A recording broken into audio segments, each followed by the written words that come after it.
We start with new reaction on the push to impose new limits on social media companies. Australia took action today, and the U.S. could be next. The goal is to protect youth from addictions, predators, health problems, and more. Our Ben Gutierrez says that may take an act of Congress. Ben?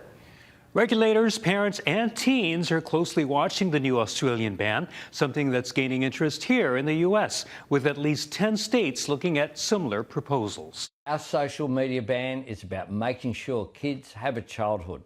It's not going to be perfect, but it's too important. Australia's law requires 10 of the biggest platforms, including Facebook, TikTok, Instagram, YouTube, and Snapchat, to block access to kids under 16 or face millions of dollars in fines.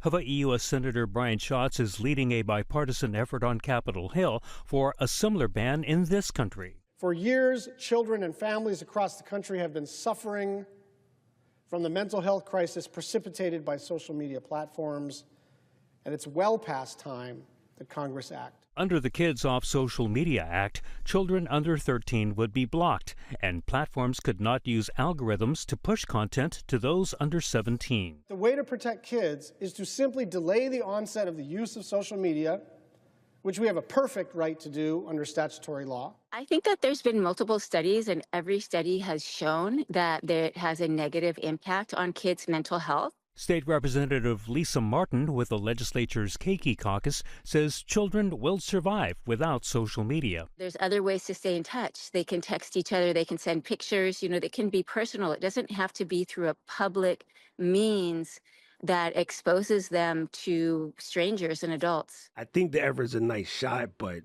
absolutely impossible. Tech expert Doc Rock says children, who are often more digitally savvy than their parents, could just use a virtual private network to mask their online activity. Kids know what a VPN is. The problem is most parents don't. Now we're going to attempt to prohibit something that is readily available, easy to get, and anybody with, say, 30% of tech acumen can figure out how to get it. Yet there is growing public support.